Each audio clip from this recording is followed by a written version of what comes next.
Esse aqui é o Riai no São Lourenço, tá? Lateral direito, número 8. Eu tô falando Riai porque eu aprendi com o Seba, que trabalhou na ESPN comigo, que é argentino, que na Argentina se fala Riai, se escreve Giai, mas eles falam Riai. Vamos ver como é que a gente vai chamar ele aqui. Como é que ele vai se chamar aqui? Lateral direito em linha de 4. Era como vinha jogando, tá? Ele como lateral direito. Ele tem boa capacidade de apoio, ele tem boa saída de jogo, ele tem drible, mas ele é 8. Então você já entende que de formação ele pode jogar nessa função também, de segundo volante. É a posição preferencial dele? Hoje não. Hoje ele tem jogado como lateral direito. Linha de 4, como o Leandro Romagnoli fez depois da sua chegada, ou de 5, como jogou contra o Palmeiras no Allianz Parque. Porque contra o Palmeiras, o Romagnoli voltou a defender com linha de 5. E aí, o que acontecia com o Riai? Que é uma terceira função. Lateral direito, eventualmente 8. Linha de 5, como lateral em linha de 5 defensivo, é assim. Mas quando ele sai para construir o jogo,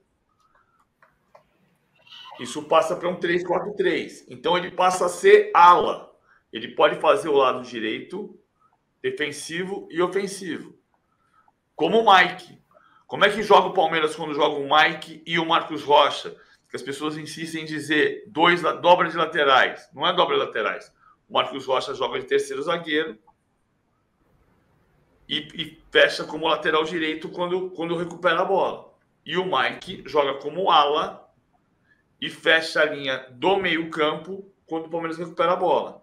Então, o Riai pode jogar de lateral em linha de 4, de lateral defensivo em linha de 5, de ala pela direita, fechando a linha do meio de campo, até de 8.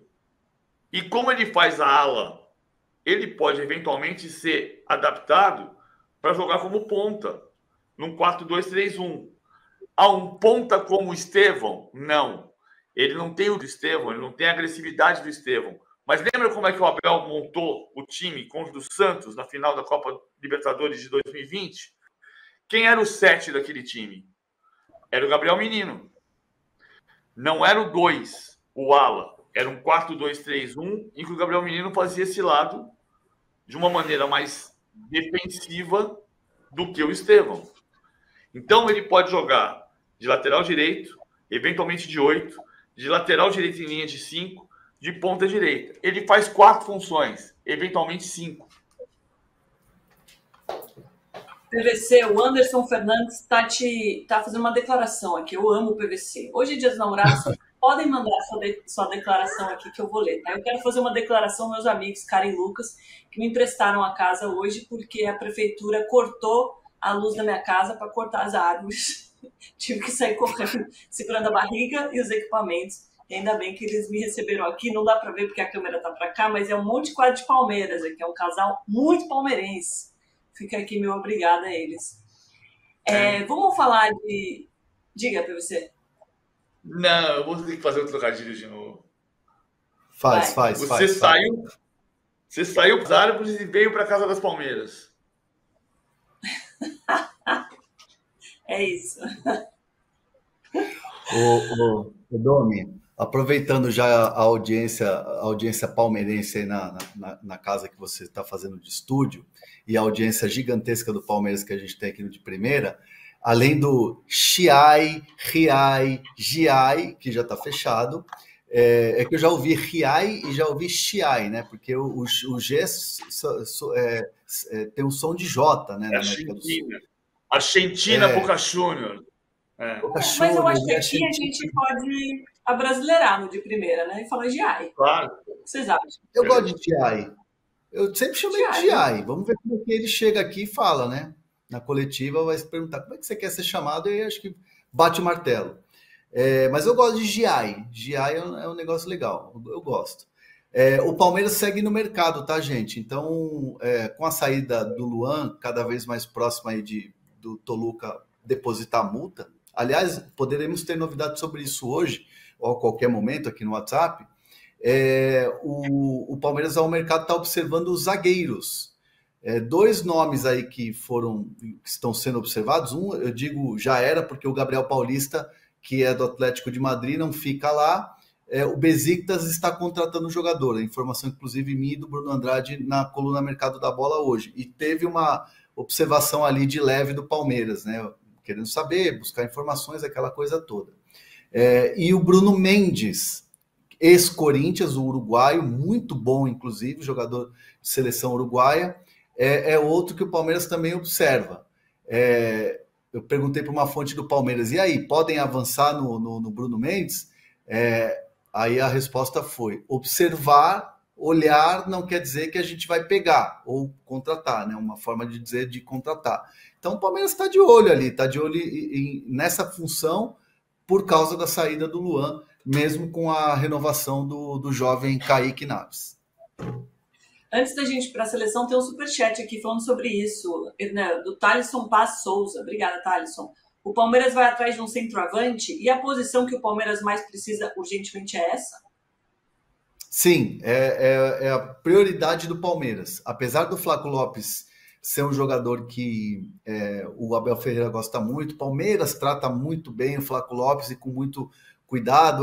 Na análise interna do Palmeiras em relação ao Flaco Lopes, é um jogador muito bom, é um jogador goleador, é um jogador que está se preparando, mudou o status físico.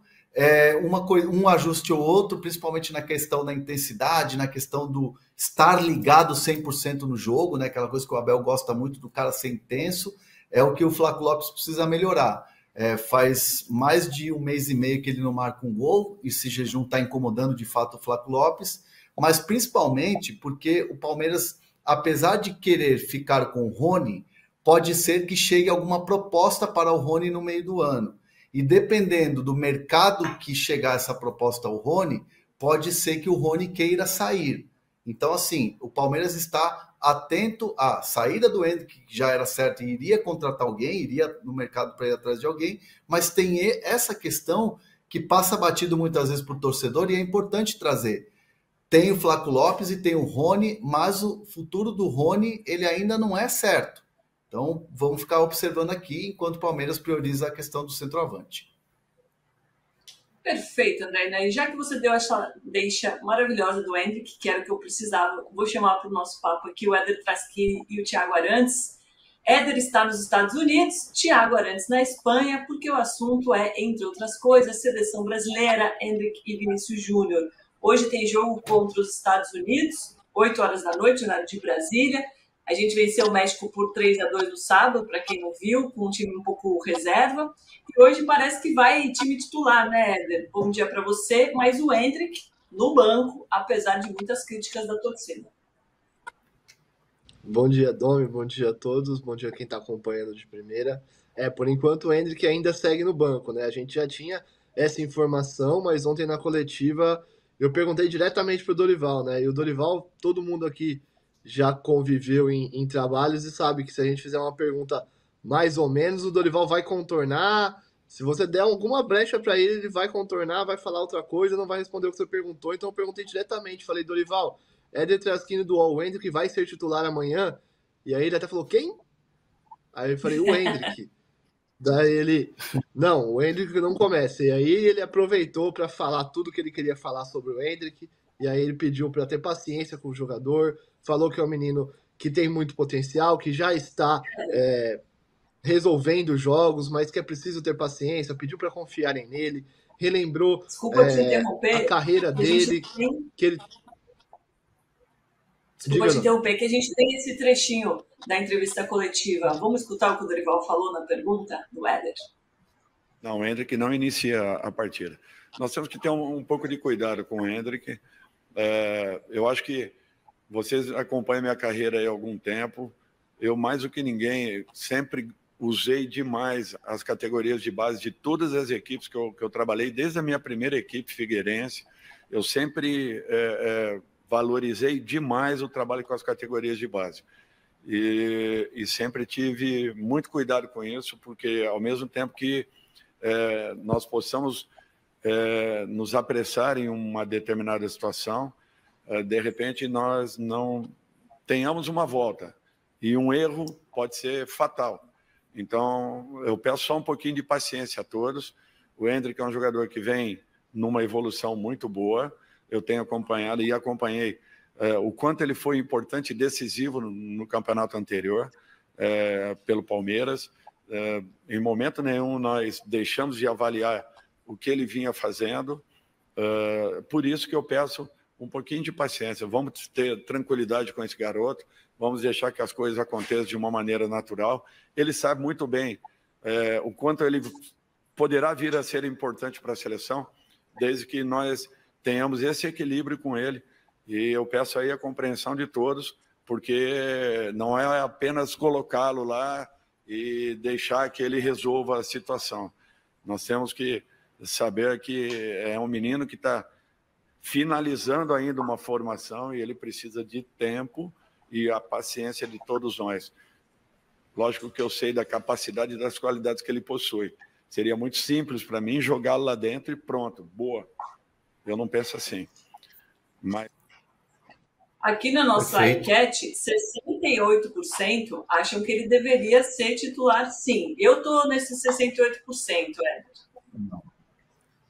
Éder. Eu acho que assim, é difícil a gente falar que a gente acha que o Endrick não deve ser titular hoje, mas pelo futebol, pelo dentro de campo.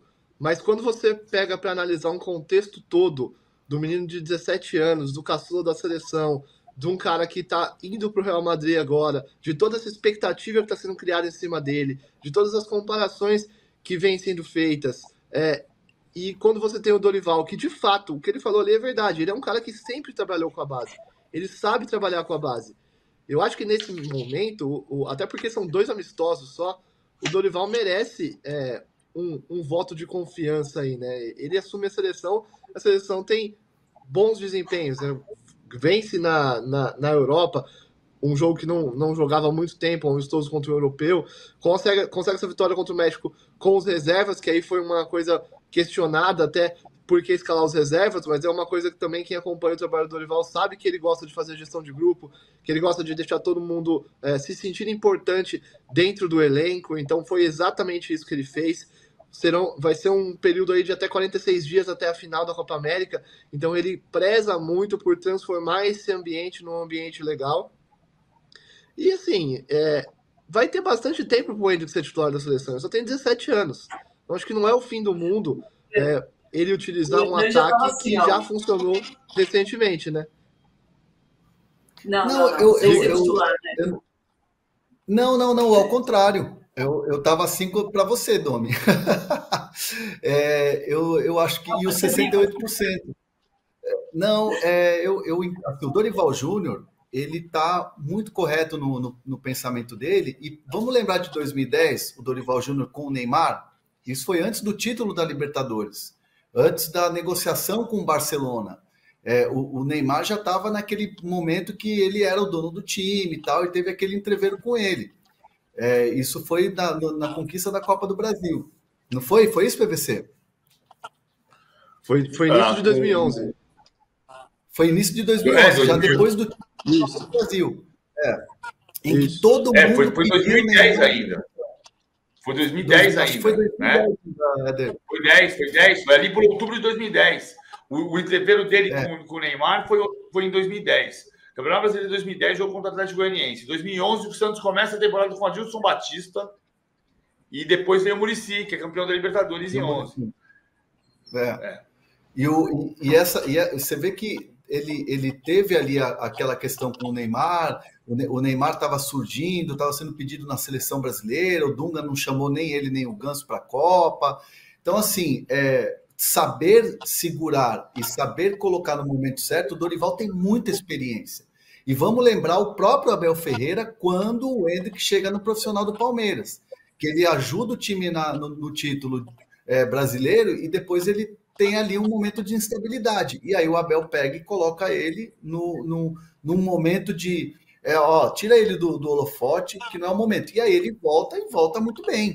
Né? Volta sendo campeão brasileiro de novo, arrebentando no Campeonato Paulista. Então, assim, Não custa nada dosar. E é o que o Éder falou, vai ter 45 dias de convívio se a seleção chegar na final da Copa América, e eu acredito que vai chegar na final da Copa América. Então, é só um amistoso, é só uma preparação. O que a gente não pode é começar a criar uma crítica, começar a criar factoides, né? Eu digo a gente como torcedor brasileiro, como as pessoas que frequentam a rede social, por causa de um jogo, de um amistoso de preparação. Muita calma nessa hora. Acho que o Dorival está perfeito. Se eu pudesse dar uma nota para o Dorival, é 10 de 10 da resposta que ele deu ao Éder Traschini e essa condução com ele. Boa, Hernando. Thiago Abrantes. Eu escalaria o Ender. Eu não acho absurdo não escalar. Não acho absurdo. Mas eu escalaria o Ender. Até porque o time vai jogar sem centroavante. Vai jogar Rafinha, Rodrigo e Vinícius Júnior. O Rodrigo não é centroavante. Então, mas é um amistoso, PVC. Não, eu entendo. Eu não acho absurdo. Eu escalaria o Endrick. Não acho um absurdo que não se escale. É um cuidado que pode haver. E o outro ponto de vista que eu já expus aqui é que as pessoas, toda vez que você fala sobre números, sobre coisas que estão acontecendo, as pessoas entendem que está havendo uma comparação. Mas não é necessariamente uma comparação quando é uma informação. O Endrick é o primeiro jogador menor de idade a fazer 3 gols pela seleção desde o Pelé. Eu não estou comparando com o Pelé. Eu estou falando que o Endrick fez 3 gols antes de atingir a maioridade. E quem conseguiu fazer isso? O Pelé. Isso significa que o Endrick é melhor que o Pelé, que ele tem que ser comparado com o Pelé, que não são comparados com o Pelé? Não. Não. Mas a informação, ela é precisa. Se a informação está certa, é inegociável. Se estiver errado, a gente corrige. Boa, PVC. Deixa eu colocar o Thiago Arantes na conversa, que agora que eu vi meio-dia, gente, peço perdão, me perdi aqui nos assuntos hoje, no nosso papo, Thiago. Estava com saudade de você, obrigada por participar aqui com a gente. Muitos assuntos aí da Espanha, da Europa e tal. Hoje saiu uma matéria que o PSG está de olho no Vinícius Júnior. Confere? Oi, Domitila, bom dia para você, PVC, Hernan, Éder, todo mundo que acompanha a gente aqui no De Primeira. Na verdade, o PSG precisa de um novo Mbappé, né? Precisa de um jogador para ser a estrela da equipe. E a informação é que o PSG está, aquele verbo que a gente gosta, né? Está monitorando alguns jogadores. Entre esses 2 jogadores estão Vinícius Júnior, do Real Madrid, e Lamine Yamal, do Barcelona. São 2 jogadores que têm multas rescisórias de 1 bilhão de euros. E são 2 jogadores que os clubes não querem vender e os jogadores não querem sair dos clubes, né? Então o PSG pode monitorar bastante, mas enquanto os jogadores ou os clubes não tiverem interesse, eles não vão sair de onde estão. A questão aqui é basicamente que o PSG precisa de um outro jogador do tamanho do Mbappé ou de um jogador que possa vir a ter o tamanho do Mbappé. Jogador do tamanho do Mbappé hoje em dia é complicado, mas a gente deve assistir o PSG indo ao mercado nos próximos anos.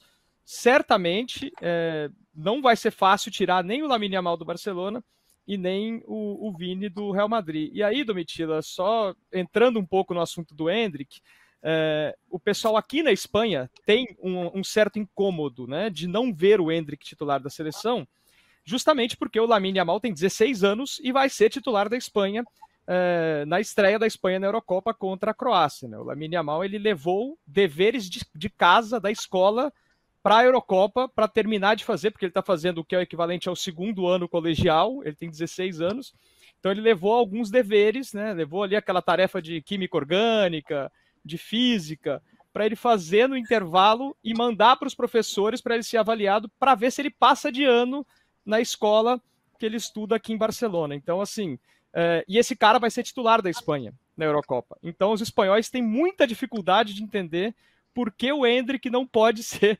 titular da seleção brasileira se o Lamine Yamal, que está decorando a fórmula do anel benzênico de química orgânica, já é titular da seleção da Espanha no Eurocopa. Mas a resposta é simples. A resposta é simples. A seleção brasileira está aqui e a Espanha está aqui.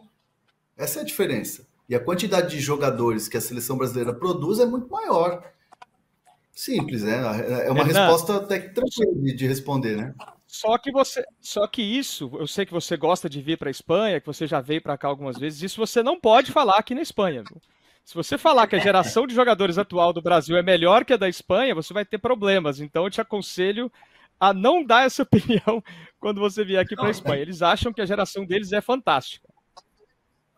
Não, a geração deles é boa. Se você pensar em meio-campistas, a Espanha tem meio-campistas muito, muito bons. Pedri, Gavi, talvez melhores que os do Brasil. Porque o Brasil tem um meio-campo de Premier League, mas ainda de segundo escalão de Premier League. Né? Pedro, Gavi, ok que o Barcelona não é um time de primeiro escalão da Europa hoje. Desculpem, Thiago. Não deixa sua mulher ouvir isso. Não tem problema nenhum, pode falar que... Imagina. Mas é verdade. Mas eles têm... Agora, o ponto... Acho que a questão não cada caso é um caso. Você pode chegar à conclusão que o Lamine Yamal tem que ser titular porque não tem um jogador da posição igual. Que é o que eu acho do Endrick hoje.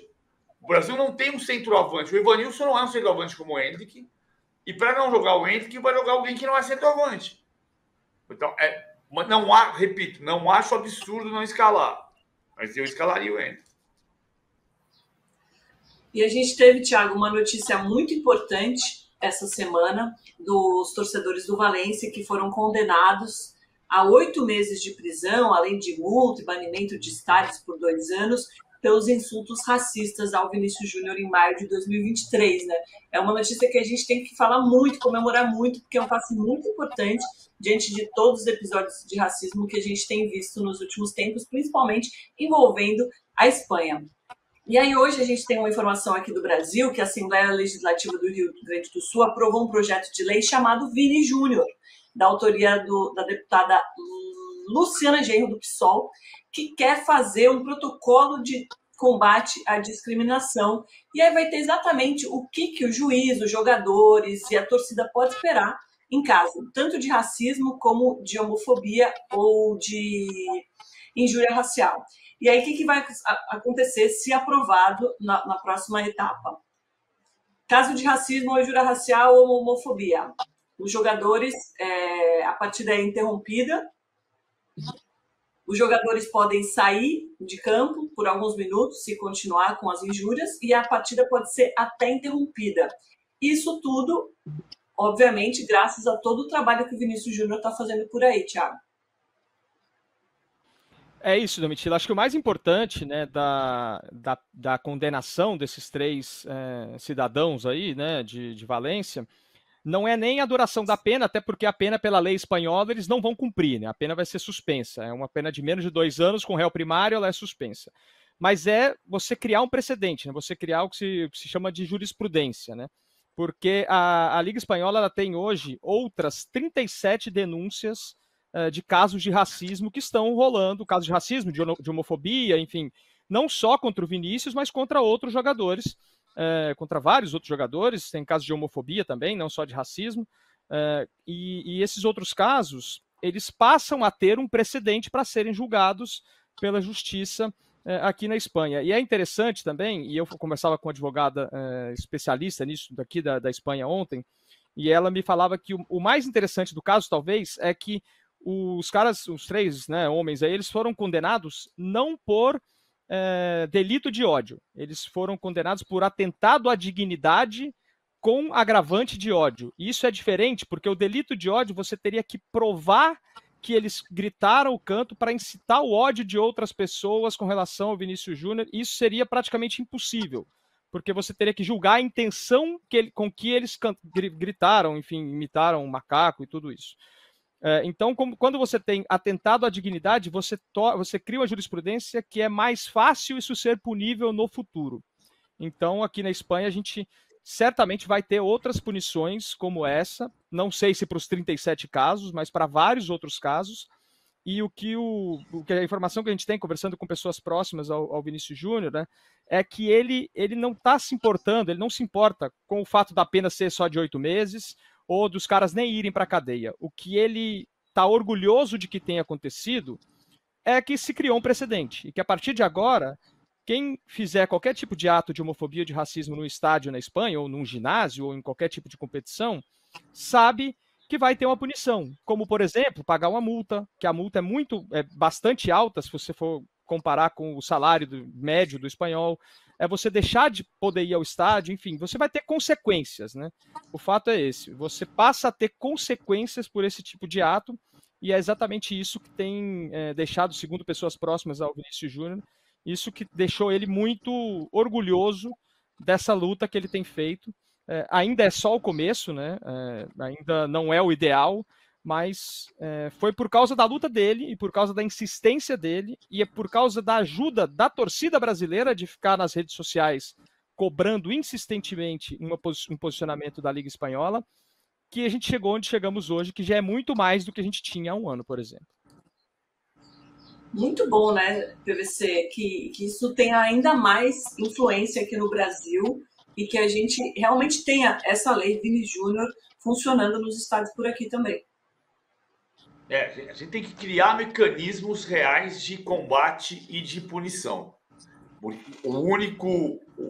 A única forma de combater a intolerância é punir o intolerante. É o único jeito. E se você não tiver uma maneira de punir, acho que assim, é bom como um símbolo. Eu lembro que a gente teve meses atrás aqui a discussão de que o Daniel Alves também era um símbolo quando eu achei a pena branda o Daniel Alves. E acabou se mostrando que a pena era tão branda, mas tão branda que ele não está na cadeia, né? E não é bom que ele não esteja na cadeia. Eu entendo perfeitamente o que o Thiago disse. É um primeiro passo. O que precisa acontecer é a noção de punição. E que a punição vai continuar acontecendo. E principalmente no CPF. Ou seja, na pessoa física. É justo que um clube perca pontos também? Em última análise, sim, é justo. Mas muitas vezes o criminoso está nem aí para o clube dele. O criminoso precisa ser punido pessoa física. Repito, já disse aqui, não sou contra a punição do clube, não. Mas a pessoa física que cometeu o crime tem que ser punido individualmente, como está acontecendo com esses 3 cidadãos que não se comportaram como cidadãos e que não respeitaram outras pessoas e que têm que ser punidos e vão ser punidos, mesmo que seja só um símbolo desta vez. Mas é importante que desta e da próxima e da outra, o cara saiba que ele vai para a cadeia, que vai pagar caro. Perfeito, PVC. Thiago, volte mais vezes, por favor. Éder, muito obrigada pelas informações, bom trabalho por aí. O dia vai ser longo nos Estados Unidos, o jogo é só daqui a muitas horas, então agradeço mesmo você fazer essa dobradinha aí. Só lembrar uma coisa para o Éder também, que já está escrito, mas de toda maneira é sempre bom lembrar para quem está em casa também. Hoje faz 10 anos do início da Copa do Mundo do Brasil, em 2014, e faz 6 anos que no dia 8 de junho de 2016, o Brasil ganhou de 7-1 do Haiti, nesse mesmo estádio onde vai jogar hoje contra a seleção dos Estados Unidos. É só pela lembrança, o 7-1 do bem. Não que o outro seja do mal. Menos que 7-1 hoje a gente nem comemora, hein, Éder? Gente, brigadão, obrigado a você que acompanhou a gente, que deixou mensagem, deixou like, amanhã a gente volta às 11 horas da manhã. Wow.